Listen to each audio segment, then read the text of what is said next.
Okay, folks, welcome along. I'm going to show you how to set up OBS in its most simplest form. Yesterday on stream, over on twitch.tv/Sid_TTV, we created these 5 overlays for my lovely girlfriend, Ms. Batman. And today I'm going to show you how we can kind of pull those together using OBS. So by default, I've not changed anything on this OBS file. I've literally opened it up. It's fresh. I've done a quick update. So we're now on 31.1.2. And we're going to start just by renaming this scene. You can press F2. You can click... right-click, rename. And we're going to call this one Welcome. So this is going to be our opening scene. And what we're going to do, which is going to be this start one, is we're going to copy the URL from Stream Elements. We're going to go to Sources, and it's a browser source that we're going to use. And we're going to call this one Welcome Overlay.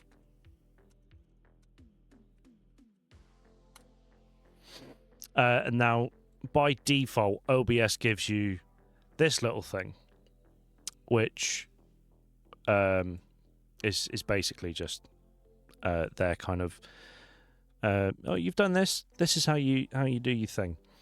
So what we're going to do is we're going to change the URL here. We're just going to paste in the URL that we had, and now we need to change our width and depth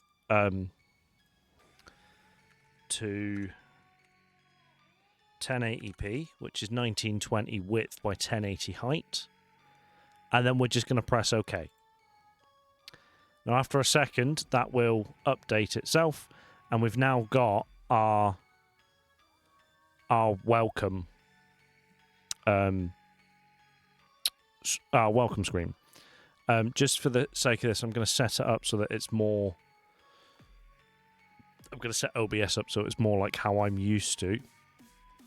I keep my scenes over here on the side and my sources on the right. It just helps me keep things nice and simple. So yeah, from that, we can just, if we were to log in to Twitch, which we haven't done yet, you go into your settings, you go to stream, connect your account, and you log in. If you're logged in on the computer already, it will just be like, do you want to authorize this? If not, you will have to log in with your Twitch details, which is nice and easy. At which point, once you've done that, you can just hit start streaming and it'll go live straight to your channel. So we've got this. We'll have chat will be in this box here, and we've got no data as of yet other than recent follower of Coco QT. So yeah. So the next scene that we're going to do is going to be our background scene. Whenever you create a new scene, make sure you give it a name that means something to you. We're going to put an image in here, and it's going to be the background image, if I can spell. And it's in... This was an image that I created on ChatGPT a little bit earlier. And it fits. Ms. Batman's probably going to change it, but she said she wanted something spooky, and I know that she likes the colour purple. So, and it also kind of fits in with the spooky vibe that we're going. This is more kind of playful spooky, and this will give us a nice a nice bit of dynamic. So this one's like really spooky, and then the kind of the playful spooky, the witch's hat, the bats, and the little ghost that flies across the back of the screen there. So this one is going to be our first nested scene. Basically, what that means, it's going to be a scene within another scene. The other thing that you can do here that's quite useful, if you're going to use this on all of your scenes other than like your welcome, is this would be a good place to kind of put things like your microphone, for example. Just for the sake of it, we'll use voice meter here. Nothing will show up, but then that microphone, that is now controllable down here. So yeah, that's your kind of your background. You could also put in your output. So if we do desktop audio, that's now going to be on all of the scenes that you nest this within. So we'll make another scene now, which will be our gaming scene. And then the first thing we're going to do is we're going to insert that nested background scene. And then that shows us just one item in your sources list, which makes it a lot easier a little bit later down the line. The next thing we're going to do is we're going to add another browser scene, which is going to be our gaming overlay. And again, we're going to go to Stream Elements. We're going to copy that URL. We're going to paste that in here. And again, it's 1920 by 1080. And then it loads itself in there. The other thing that you can do to kind of help keep it up to date is when you put all your thing in, you can scroll down here to this one that says refresh browser when scene becomes active.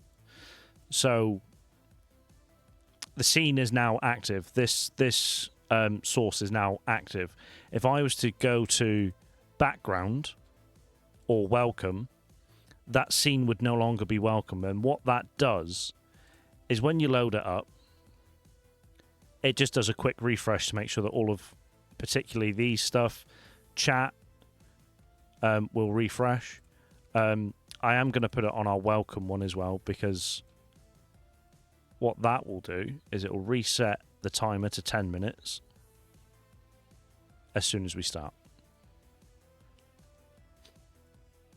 So if I go to background and then back to welcome, it'll refresh, and then we'll get our full 10 minutes for starting stream. Rather than what it was doing was it was staying active in the background, so the timer was counting down. So if you were to open this by mistake when you first opened OBS, your initial countdown would already start. Whereas what we can do here, and I'll do it as a recording rather than a stream, is we can go to any one of our other scenes, we can start the stream, and then we go to welcome, it refreshes. Or you can do it the other way around. You can go to welcome and start stream. It's completely up to you how you go about that. We are going to use another nested scene in this one, but that is kind of we're going to use two more nested scenes here. One of which is going to be our actual game, and the other will be our camera up here in the top right corner. I haven't actually got a camera plugged in, but we'll use the OBS virtual camera just to show you. So we'll do our camera scene. I'm going to start the virtual camera just so that it's there. And then we're going to go to video capture device. And I've only got the OBS virtual camera on this particular PC, but then that's kind of all we do with that for now. We go back to our gaming and we add that scene, the camera scene, and we shrink it down. and it is going to give a really weird effect. But what we do is we put that behind or below our overlay.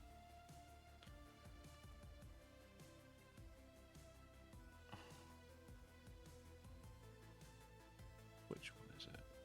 And then we hold Control so that it stops trying to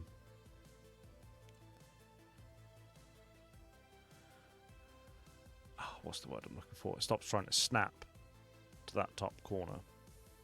The other thing that you can do with these scenes, so if I click off, that's now given as a very strange mirror image because we're using the virtual camera. What I often do on my camera scene is put like a logo or something behind it, because then if something were to happen, my camera were to break, it wouldn't just disappear. There would be my avatar there, but that's completely up to you.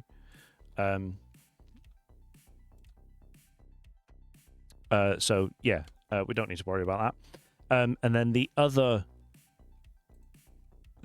nested scene we're going to put in there is our game scene.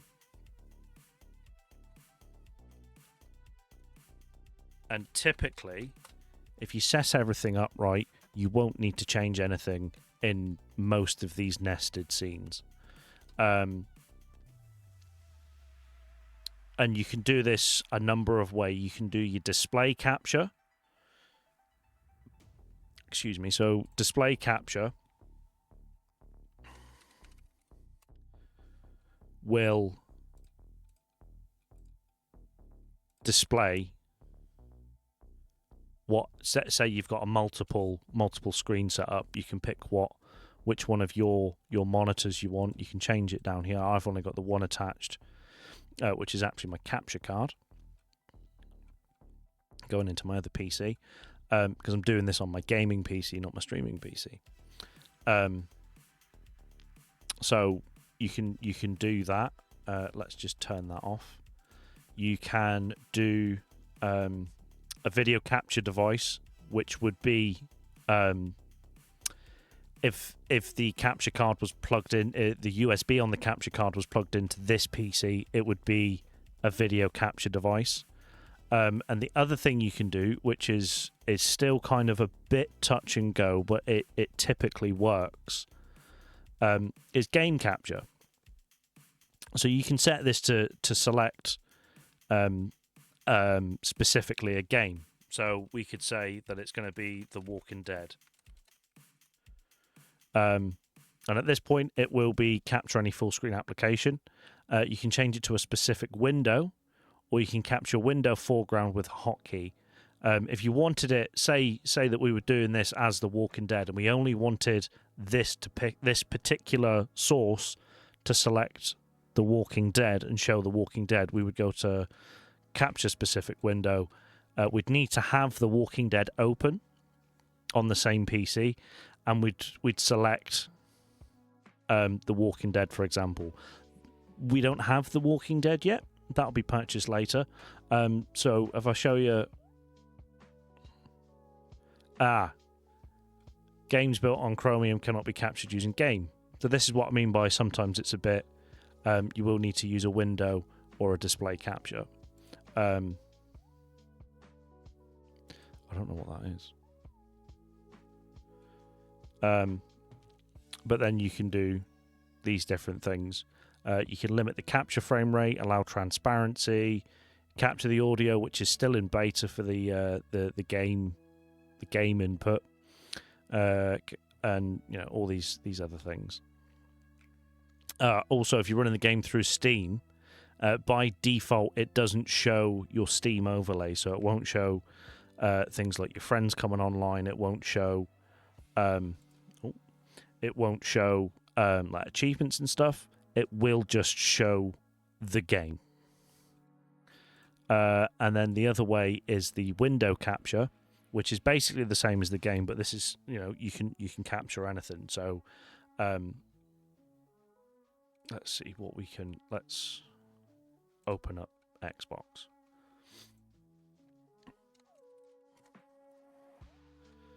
So then you select the window, and it will capture the window. We haven't signed in on this profile yet. Typically, you want to try and make it as full screen as you can, and then we'll pop back here, and we'll nest that scene again. So the game only scene, and that one we're going to put below our camera. So then that sits. That will be, you know, if say, you know, our Walking Dead game was 16:9 rather than 4:3, it will fill that because we've set it. Another thing that I would do while you're doing this is things like overlay you want to lock. Once you've got your camera in the right position, lock it. It's same with your game scene and your background. These are things that you're not typically going to want to move about or chop and change. You might not. The whole point of having the background is really useful for when you have got games that you're running in 4:3 rather than 16:9, which is typically kind of older games. I know games like Ocarina of Time and, you know, anything from the Nintendo 64 era, unless it's had a widescreen update, it's running in the box format. So the background just helps kind of not have rubbish. You could put stuff in there. I know that when I'm streaming the likes of Ocarina of Time, I put things like my item tracker and the checks, because I do the randomizer, so it'll have the checks that I need to do, and, you know, what's in logic, because I'm not a pro randomizer gamer.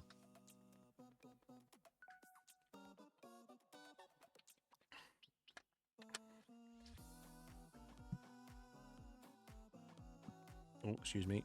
And that's kind of all we're going to do with that for now.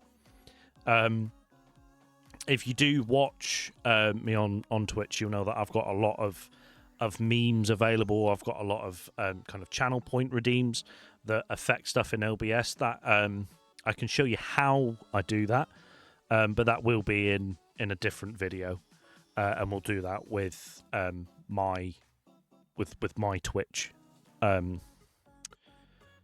I can't even think of the words. My OBS setup, so you can actually see how that integrates and how it works and such. But for now, we're going to move on. Our next one will be our just chatting screen.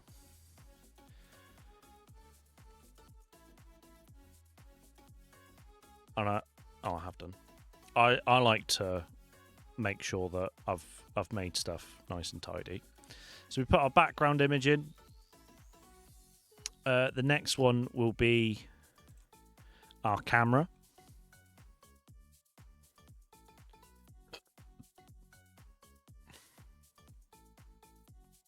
Which looks rather strange. And then it will be our just chatting overlay. And it's same again. Paste in the URL 1920 by 1080. And we'd like to refresh this when scene becomes active. Now we find our camera scene. And just like before, we fit it to our little window. And that's kind of all we need to do here again.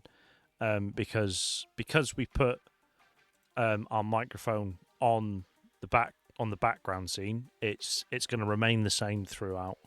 The other thing that you can do now, which I think is quite clever, is there's an option, application audio capture.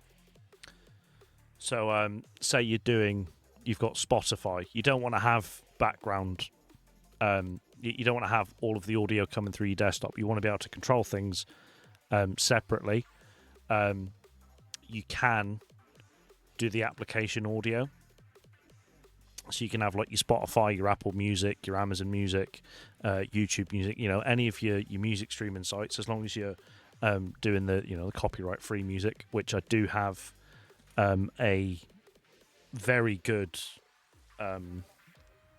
Spotify link for 16 hours worth of copyright-free music, which you can play on your stream without worrying about getting a copyright strike or a DMCA or anything. I'll link that in the description. Just in case you want it. It's been useful to me. I was surprised the other day when I seen that it had like 13 followers and 11 saves. I was like, wow, people actually like the music I play. It's actually what's playing in the background now. But anyway, I digress. You just chat and tends to be quite simple as well. You just want, yourself, your background music, your overlay, your camera, and it's nice and simple. And it'll be the same for our... it's even more simple for our BRB screens. So we'll copy that overlay. We'll create a new scene, which I will just call BRB. We're going to put that nested scene in again of the background. And this time, we're only going to do a browser source.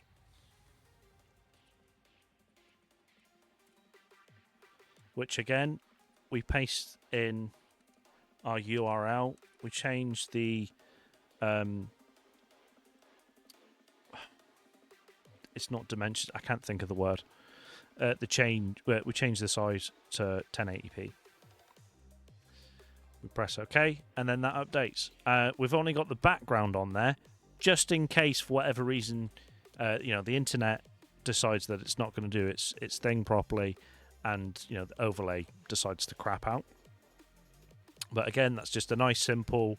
Be right back. We've got Ms. Batman Taylor there. Local, recent events and such, and chat. And it's going to be the same for our end of stream, with the difference this time being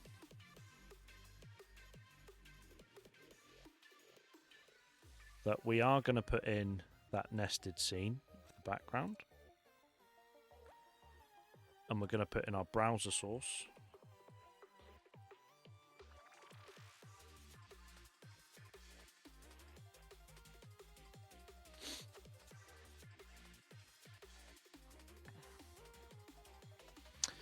The difference here being is that we will be putting in our microphone again.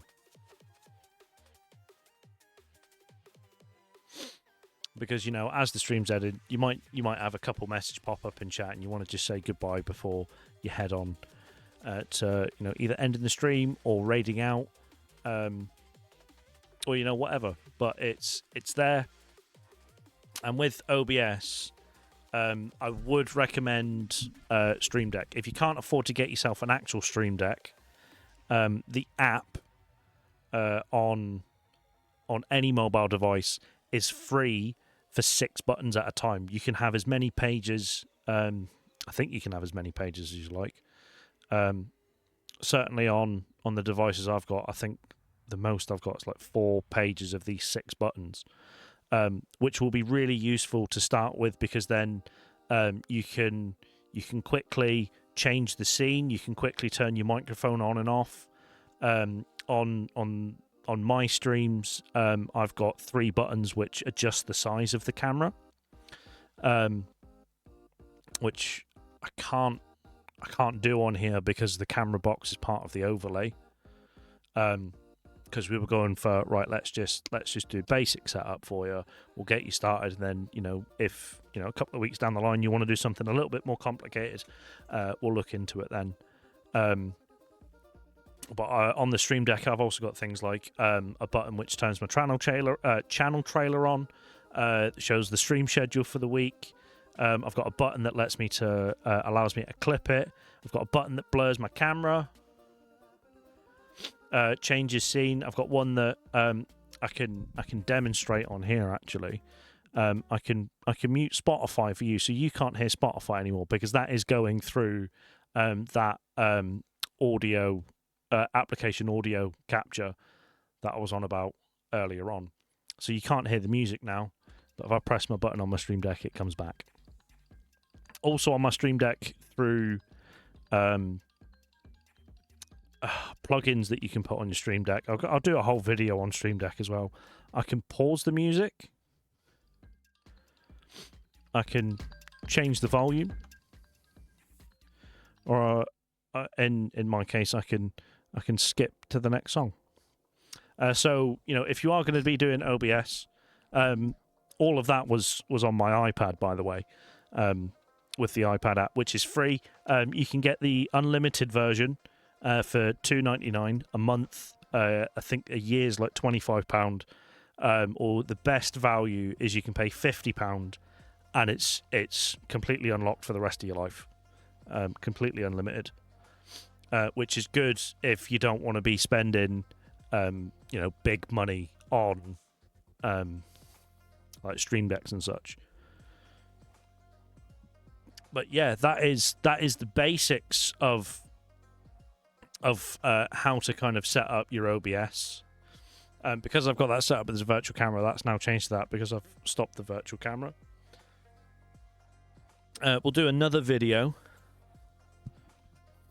where we show you how to do better transitions, because the fade's okay.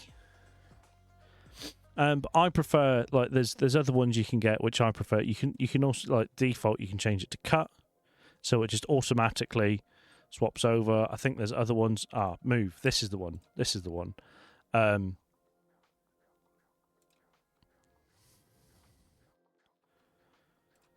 So move will just...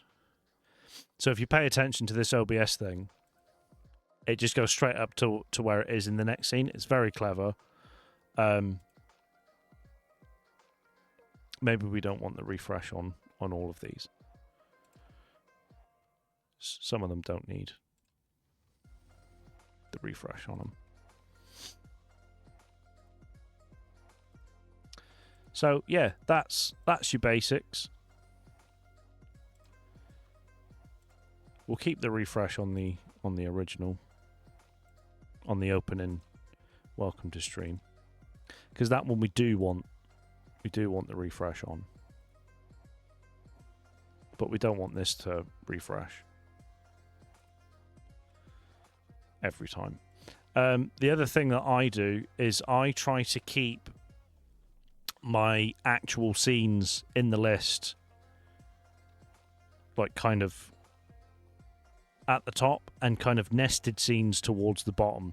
It just helps when you're looking through, you're like, I want my gaming scene. You don't accidentally click on your game only scene rather than your actual gaming scene. There's what I call my live scenes and my backstage scenes. But yeah, that's a kind of basic of how to set up your OBS. If you've got any kind of specific questions that you want to ask, feel free. I'll do another video next time. I'll swap over to my OBS. We'll record it on there, and I'll show you how we incorporate things like BQBot, which is a fantastic bot for your channel that looks after, like, exclamation mark commands in chat, which you can set up in a manner of different ways. It's got channel point redemptions. It's got, like, lots of different things. It's got, like, hate raid protections in there. It's a fantastic bot. So please, we'll go into that on the next video. But for now, thank you very much for kind of sitting through me and kind of going through this. I look forward to seeing you on the next video.